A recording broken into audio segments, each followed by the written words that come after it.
warahmatullahi wabarakatuh. Alhamdulillahirabbil alamin. Asyhadu alla ilaha illallah wahdahu la syarikalah innama huwa ilahul wahid. Allahu la ilaha illa huwa rabbul arsyil azim. Allahu la ilaha illa huwal hayyul qayyum. Allahu la ilaha illa huwa rahmanur rahim. Saudaraku kaum muslimin muslimat yang dimuliakan Allah, mengawali majelis pada kesempatan ini, marilah senantiasa kita memanjatkan puja dan puji dari Allah Ta'ala atas kesempatan yang masih diberikan kepada kita, sehingga pada kesempatan detik ini kita bisa mendatangi majelis ini untuk mengkaji dan mendalami petunjuk-petunjuk Allah yang ada di dalam Al-Quran. Saudaraku, di kesempatan yang baik ini kita akan masih melanjutkan, yaitu tema yang berkaitan ciri amalan dari orang-orang kafir dan orang-orang musyrik. Pada kesempatan ini kita sampai pada ciri yang ke-14, dan sekali lagi ciri-ciri ini Allah yang menjelaskan melalui Al-Quran, dan dengan berbagai kesempatan kita mencermati, mengaji, mendalami itu, dan kita juga termasuk memperingatkan dalam berbagai kesempatan ini agar ada kesadaran di dalam diri kita, sehingga kita apabila melakukan kesalahan segera berhenti dan kembali pada jalan Allah, jalan Al-Quran. Munculnya kesadaran itu diharapkan agar kita senantiasa diberikan keselamatan di dunia maupun di akhirat. Ketika orang sudah berulang-ulang kali, termasuk saya juga sudah mengingatkan teman-teman saya, saudara-saudara saya, dalam berbagai kesempatan untuk selalu mendekatkan diri kepada Allah Ta'ala, menjalani petunjuk-petunjuknya, melaksanakan petunjuk-petunjuknya, kemudian itu semuanya kita laksanakan atau kita lakukan itu atas dasar kecintaan kita kepada saudara-saudara semuanya, bukan untuk mendiskreditkan, bukan untuk memojokkan, tapi sekali lagi supaya peringatan ini berulang-ulang ini saya sampaikan agar muncul kesadaran.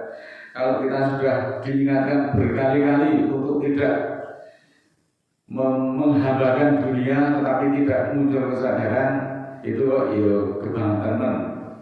Apa kita harus menanti azab Allah yang datang kepada kita? Kalau sampai azab Allah itu datang kepada kita, maka niscaya kita tidak akan bisa ditolong lagi. Meskipun kita berteriak-teriak Allah Akbar, menyebut nama Allah, tetapi ketika sudah terlambat, azab sudah datang, kita tidak akan bisa ditolong lagi. Oleh karena itu, atas kecintaan saya pada saudara-saudara semuanya, melalui media ini juga melalui forum-forum yang lain, saya selalu senantiasa mengingatkan, mari janganlah kita menghambakan dunia, tetapi menghambakan diri kepada Allah. Ciri keimanan, ciri amalan dari orang-orang kafir dan orang-orang musyrik pada bagian ke-14 semacam ini, yaitu membeda-bedakan di antara para utusan Allah. Jadi para utusan Allah, Nabi maupun Rasul itu dianggap atau dibeda-bedakan, itu juga termasuk ciri dari orang-orang kafir ataupun ciri orang-orang musyrik. Saudaraku, perlu kita ketahui bahwa Nabi itu mengajarkan agama yang satu, walaupun mereka memiliki syariat yang berbeda-beda. Dakwah para Nabi dan Rasul, mereka mendakwahkan ketauhidan, dan itulah inti dari dakwah mereka. Mereka senantiasa mengajak manusia untuk menyembah Allah semata-mata dan meninggalkan segala bentuk penyembahan kepada yang selain Allah. Ini tugas utama dari para Nabi dan Rasul, mengajarkan ketauhidan, mengajarkan agar kita itu senantiasa menyembah Allah dan meninggalkan sembahan-sembahan yang selain Allah. Rasul memerintahkan para utusan dakwahnya agar menyampaikan tauhid terlebih dahulu sebelum ajaran-ajaran yang lain. Menghambakan diri kepada yang selain Allah itu bukan berarti menyembah arca atau menyembah berhala, bukan. Tapi semua itu harus dihindari. Sekali lagi bahwa menghambakan diri kepada yang selain Allah itu adalah sesuatu yang dihindari. Urusan kepada Allah itu mesti harus diutamakan. diutamakan, harus diprioritaskan, harus dipilih terlebih dahulu, baru kemudian urusan-urusan yang lain. Selalu dalam berbagai kesempatan saya selalu mengingatkan saudara-saudara kita atas kecintaan saya kepada kalian semuanya, bahwa menyembah berhala itu bukan berarti menyembah arca, menyembah harco dan sebagainya, tetapi perilaku yang berwujud biasanya menghambakan diri kepada orang, menghambakan diri kepada pimpinan, menghambakan diri kepada pekerjaan, menghambakan diri kepada kantor dan sebagainya. Orang itu ketika diseru kepada perintah Allah tidak merasa takut, tetapi justru orang itu lebih takut kepada pimpinan, lebih takut kepada Allah, lebih takut kepada kantor, lebih takut kepada pekerjaannya daripada mendatangi petunjuk dari Allah, daripada mendatangi majelis-majelis ilmu yang nanti insya Allah akan menyelamatkan kita, baik itu di dunia maupun di akhirat. Sekali lagi bahwa suatu hal yang pasti akan membuat manusia lupa itu ketika manusia itu menghambakan diri kepada itu tadi, kepada pimpinan, kepada orang, kepada pekerjaan, kepada kantor dan sebagainya. Artinya apa? Lebih mementingkan pekerjaan, lebih takut kehilangan pekerjaan, lebih takut dimarahi pimpinan daripada dimarahi oleh Allah. Itu setelah pasti kalau demikiannya akan membuat kita lupa kepada Sang Pencipta. Buktinya itu juga kita lupa disuruh sholat Jumat, kita lupa disuruh untuk mendatangi kajian, dan kita lupa disuruh untuk kepada perjuangan menuju jalan Allah. Allah menjelaskan dalam surat kedua, surat Al-Baqarah ayat 136 yang berkaitan dengan membeda-bedakan di antara para rasul itu penjelasannya seperti apa. Mari kita simak petunjuk-petunjuk Allah yang ada di dalam Al-Quran. A'udzubillahi minasyaitonirrajim. Bismillahirrahmanirrahim. Qulu amanna billahi wa ma unzila ilaina wa ma unzila ila Ibrahim wa Ismaila wa Ishaqa wa Yaquba wal asbati wa ma utiya Musa wa Isa wa ma utiya nabiyuna min rabbihim la nufariqu baina ahadin minhum wa nahnu lahu muslimun. Surat Al-Baqarah, surat kedua ayat 136, yang artinya katakanlah. Ini Nabi diperintah oleh Allah untuk mengatakan kepada umatnya bahwa aku beriman kepada Allah dan apa yang diturunkan kepada kami, yaitu Al-Quran. Ini kata Nabi. Kalau kalian tidak iman dengan Al-Quran, ya berarti tidak mengikuti Nabi. Dan apa yang diturunkan kepada Ibrahim, kepada Ismail, kepada Ishak, dan kepada Yakub dan Asbat, dan apa-apa yang didatangkan kepada Musa dan Isa, dan apa-apa yang didatangkan kepada nabi-nabi dari Tuhan mereka. Kami tidak membeda-bedakan, kami tidak memisah-misahkan di antara seorang pun dari mereka, dan kami Muslim untuknya. Ini penjelasan Nabi Muhammad melalui Al-Quran bahwa Nabi Muhammad itu tidak membeda-bedakan di antara para nabi dan para utusan, bahwa aku Nabi beriman kepada Allah, beriman kepada apa yang diturunkan kepadanya, kepada beliau, kepada Nabi, yaitu Al-Quran, dan juga kandungan atau isi kandungan hukum itu sama dengan yang diturunkan kepada Ibrahim, kepada Ismail, kepada Ishak, kepada Yakub, kepada Asbat, dan kepada Musa, dan kepada Isa, dan yang didatangkan kepada nabi-nabi dari Tuhan mereka. Kami tidak memisah-misahkan, tidak mengkotak-kotakan, tidak membeda-bedakan di antara rasul-rasul itu. Kalau manusia itu kemudian justru ada yang membeda-bedakan, enggak, Rasul Muhammad itu beda sendiri, istimewa sendiri, itu dalilnya mestinya patah dengan ayat ini. Surat kedua ayat 136. Selanjutnya di dalam surat yang masih sama, kita loncat kepada ayat ke 285. Amana Rasul bima unzila ilaihi min rabbihil wal mu'minun kulun amana billahi wa malaikatihi wa kutubihi wa rusulihi la nufariqu baina ahadin min rusulihi wa qalu sami'na wa ata'na ghufranaka rabbana wa ilaikal masir. Rasul telah beriman kepada apa yang diturunkan kepadanya dari Tuhannya. Demikian pula orang-orang yang beriman, setiapnya beriman kepada Allah. malaikat-malaikatnya, kitab-kitabnya, dan rasul-rasulnya. Kami tidak membeda-bedakan antara seorang pun dari rasul-rasulnya. Dan mereka mengatakan kami dengar dan kami taat. Jadi ketika mendengar itu kemudian ditaati. Kita sudah mendengar berapa kali, berapa ribu kali ayat-ayat Allah itu diturunkan. Apakah kita semuanya sudah taat? Mari introspeksi. Kalau semua yang mendengar seruan, kalau semua orang yang mendengar seruan dan peringatan saya ini mendengar dan mentaati, pastilah tempat ini tidak akan muat. Tapi faktanya seperti apa?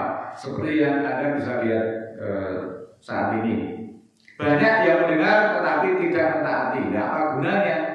Mendengar Al-Quran itu untuk ditaati, bukan hanya sekedar membangun, bersenting kumpul daripada nongkrong-nongkrong baik kumpul. Kumpul itu untuk mentaati, bukan untuk acara-acara yang tidak ada manfaatnya. Sekali lagi, mereka mengatakan kami dengar dan kami taat. Ampunilah kami ya Tuhan kami, dan kepada-Mu lah tempat kami kembali. Sekali lagi saudaraku, inilah petunjuk-petunjuk Allah yang saya bacakan oleh Al-Quran, yang dulunya ini juga dibacakan oleh Nabi Muhammad dan juga para nabi-nabi sebelumnya. Semuanya mendengar dan semuanya taat kalau ingin mendapat ampunan dari sisi Allah. Kalau hanya mendengar tok kemudian tidak mentaati, apalagi pura-pura mendengar tapi pura-pura tidak mendengar, seakan-akan di telinganya ada sumbatan, itu diberi peringatan semacam apa juga tidak akan kembali. Bahkan di dalam ayat yang lain, orang itu harus sudah dibaca dendeng seperti itu. Seandainya itu diturunkan malaikat adep-adepan karena orang itu untuk menceritakan, mereka juga tidak akan beriman. Bahkan didatakan orang yang sudah mati suruh menceritakan keadaan. Kalau orang-orang yang tidak beriman itu akan mendapat balasan yang menyedihkan, mereka juga tidak akan beriman. Nah, apakah harus seperti itu proses keimanan yang kita inginkan? Tentu tidak demikian halnya. Oleh karena itu sekali lagi saudaraku, peringatan-peringatan ini saya sampaikan, mari kita taati bersama-sama. Percuma kita jangan sampai menghambakan dunia, jangan sampai menghambakan pekerjaan, jangan sampai menghambakan diri pada pimpinan yang sangat berlebihan, takut buta, tetapi justru kepada perintah-perintah Allah kita tidak merasa takut. Kita tidak akan mengikuti pimpinan itu seumur hidup. Suatu saat kita pasti akan kembali kepada yang Sang Pencipta, dan penolong sejatinya itu adalah yang mencipta kita semua, yang mencipta kalian itu. Apakah kalian tidak memikirkannya? Oleh karena itu sekali lagi saudara, marilah kita mengkaji dan mendalami ayat-ayat ini, kita dengar dan marilah kita taati. Surat ketiga 84 masih senada, kul amanah billahi wa ma unzila ngalaina wa ma unzila ala Ibrahima wa Ismaila wa Ishaqa wa Yaquba wal asbati wa ma utiya Musa wa Isa wa nabiyuna min rabbihim la nufariqu baina ahadin minhum wa nahnu lahu muslimun. Katakanlah, kami beriman kepada Allah dan kepada apa yang diturunkan kepada kami dan yang diturunkan kepada Ibrahim, kepada Ismail, kepada Ishak, kepada Yakub dan Asbat, dan apa-apa yang diberikan kepada Musa dan Isa dan nabi-nabi dari Tuhan mereka. Kami tidak membeda-bedakan seorang pun di antara mereka, dan kami Islam untuknya. Jadi semua nabi itu Islam untuk Allah. Oleh karena itu sekali lagi saudara, berdasarkan peringatan-peringatan ini, berdasarkan ayat-ayat ini, ada beberapa pelajaran yang bisa kita ambil, yaitu setidak-tidaknya pertama, secara mendasar ajaran para nabi itu adalah sama. Semuanya Islam untuk Allah, semua Muslim untuk Allah. Persamaan itu meliputi dasar akidah ketauhidan, percaya kepada hari kiamat, percaya kepada para malaikat-malaikatnya, dan percaya kepada para utusannya. Oleh karena itu dapat disimpulkan bahwa agama para nabi, agama semua nabi dan rasul itu adalah Islam. Jadi tidak dibeda-bedakan. Nabi yang A mengajarkan yang Islam, nabi yang lain tidak mengajarkan Islam. Nabi ini mengajarkan sholat, yang lain tidak sholat. Tidak demikian halnya. Sekali lagi, akidah yang diajarkan para nabi dan rasul tidak pernah berubah dari masa ke masa, antara nabi yang satu dengan yang lain, dari zaman ke zaman. Akidah dan tauhidnya adalah semuanya sama. Di dalam ayat-ayat yang lain Allah berfirman bahwa Rasul telah beriman pada Al-Quran dan yang diturunkan kepadanya dari Rabb-Nya. Demikian pula orang-orang yang beriman, semuanya beriman kepada Allah, malaikat-malaikatnya, kitab-kitabnya, dan rasul-rasulnya. Mereka mengatakan, kami tidak membeda-bedakan seorang pun dengan yang lain dari rasul-rasul Allah.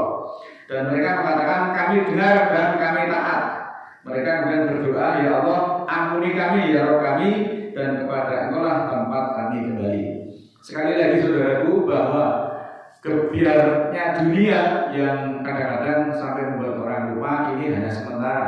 Semua kita itu nanti akan kembali kepada Allah. Tujuan kita itu adalah kembali kepada Allah.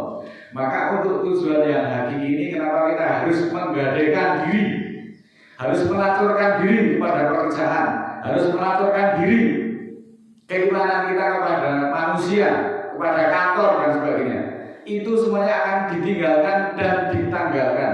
Dan kita kembali kepada Allah itu hanya berbekal apa yang nanti kita perjuangan, yang kita amalkan.